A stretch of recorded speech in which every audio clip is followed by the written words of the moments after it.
Bonjour. Donc, comme disait Julien, je m'appelle Laurent Martin, je suis architecte installé à mon compte depuis 6 ans. Je suis situé à côté de l'hôpital militaire, Robert Picquet, et je travaille sur l'ensemble de la Gironde, principalement donc sur de la maison individuelle et des locaux commerciaux.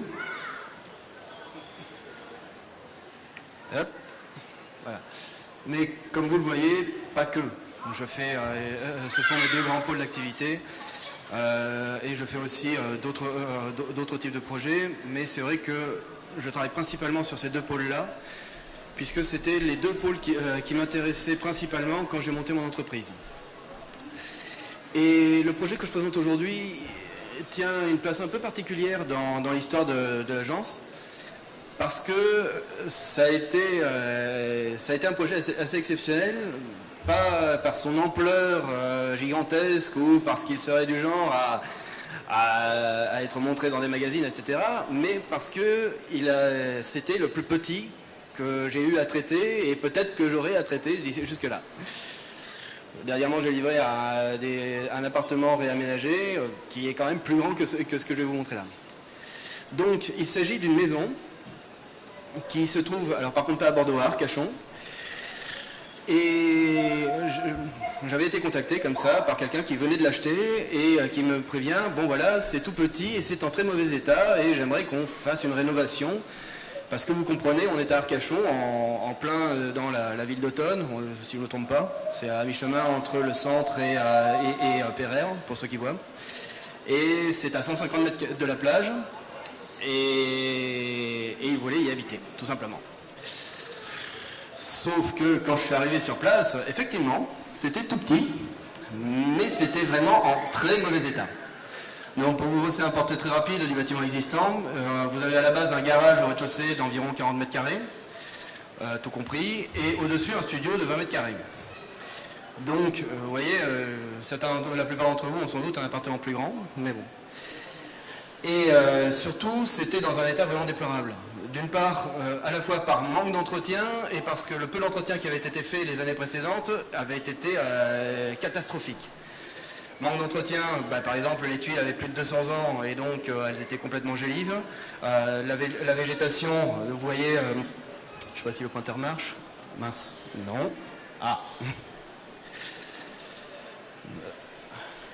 Bon. Si. C'est pas grave. Oui, c'est pour le pointeur laser. Désolé, les petits soucis techniques. C'est bon ? Ah non, d'accord. Merci. Donc, sur la photo en haut à droite, vous voyez l'arrière de la maison qui était entièrement bouffé par le lierre, plus les arbres à côté, donc humidité maintenue sur les parois. Ce qui impliquait de gros problèmes de structure, puisque du coup, cette humidité finissait par traverser, faisait des dégâts des eaux et commençait à pourrir la structure du plancher bois. À côté de ça, chaque fois qu'il y avait eu des réparations à l'intérieur, c'était des réparations très mal faites. Exemple type, il y avait visiblement eu des dégâts des eaux liés notamment à la terrasse qui est devant. Et chaque fois qu'il y avait eu un dégât des eaux, au lieu de refaire à neuf la terrasse, ils avaient juste rajouté une épaisseur. Ce qui ne pose pas de problème quand on le fait une fois, deux fois, mais quand vous vous retrouvez avec environ 20 cm de superposition, de ragréage et de carrelage, la structure en bois, surtout fragilisée par l'humidité, elle finit par lâcher un peu. Donc là, vous aviez, bon ça ne se voit pas très bien, mais notamment dans ce que j'ai mis là, vous avez en bas à droite un endroit où on voyait carrément la structure qui était complètement pourrie en train de s'effondrer à l'intérieur. Un autre endroit au niveau du compteur où vous voyez une fissure. Si vous avez apercevé quelques pixels blancs au milieu de la fissure, c'est normal, on voyait le jour au travers. Donc moi, premier réflexe en voyant ça, ça a été il faut tout raser parce que ça coûtera moins cher que d'essayer de sauver la maison. Sauf qu'on ne pouvait pas parce que, dernière petite contrainte, la limite de terrain se trouvait à environ 1 mètre de chacun des murs. Ce qui faisait que si on détruisait, on devait réappliquer les règles de recul applicables au neuf, et qu'à ce moment-là, on ne pouvait reconstruire que l'équivalent des toilettes, ce qui est un peu dommage. Donc, ça a été déjà un projet très technique, parce que malgré le peu de surface qu'il y avait, il fallait résoudre tout ça. Donc il a fallu changer toute la toiture, enfin toutes les tuiles, heureusement la charpente était bonne. Il a fallu faire des reprises en sous-œuvre pour assurer la structure des murs. Vous voyez l'espèce de balcon en béton, clairement moche. Bon, s'il n'était que moche, ce serait une chose, mais en plus, c'était des centaines de kilos qu'on pouvait gagner très facilement.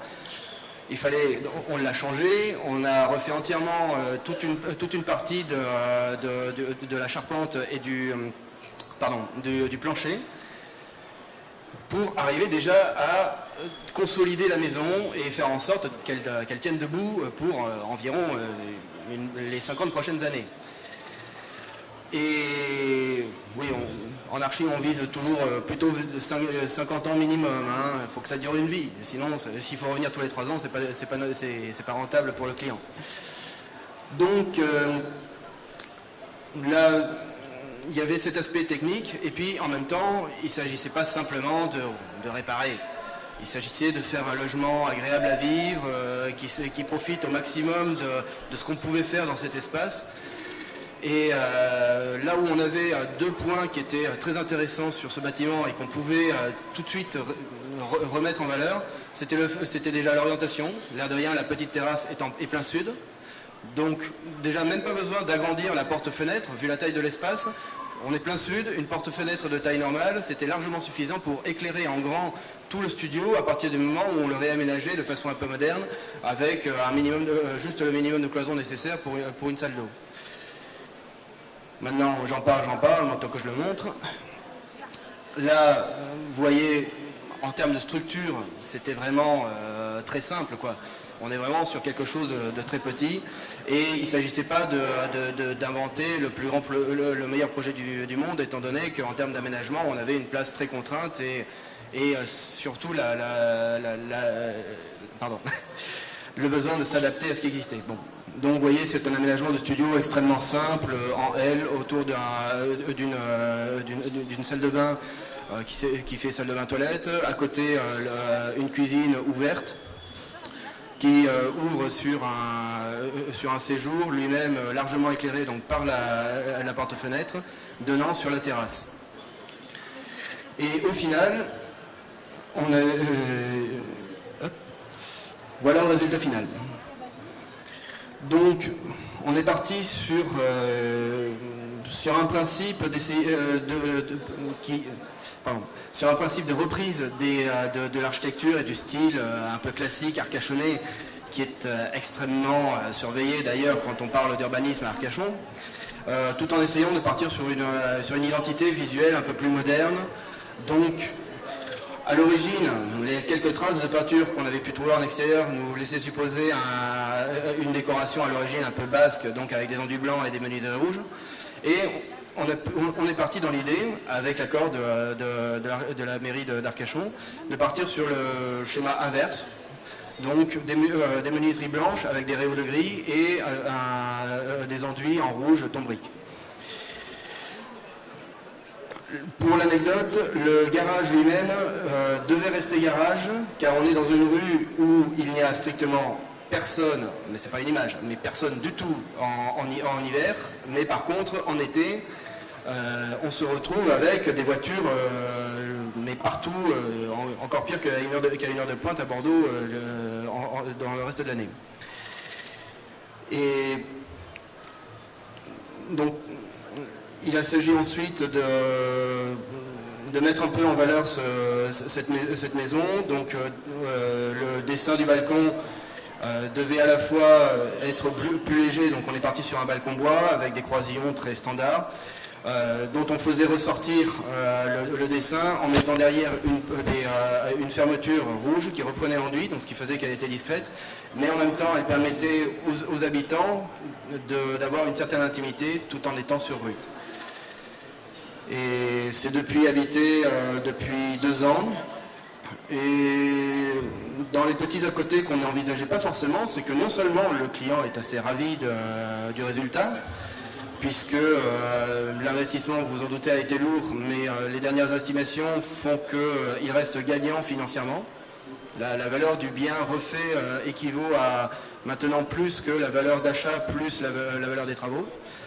Et en plus, finalement, il venait d'arriver dans le quartier, il craignait de se faire un peu blackbouler parce qu'il arrivait dans un quartier qui avait déjà une identité très forte, des gens qui se connaissent bien, etc. Finalement, il a été tout de suite intégré parce que tout le monde était ravi de voir qu'enfin, ce qui était la ruine du quartier avait enfin été refaite, et même tellement refaite que tous se sont mis depuis à faire des travaux chez eux. Donc si vous voulez, je suis à votre disposition sur le stand si vous avez d'autres questions à propos de ce projet. Il est lui-même en exposition, dans l'exposition, sous le titre La Maisonnette, pour des raisons relativement évidentes. Je vous remercie.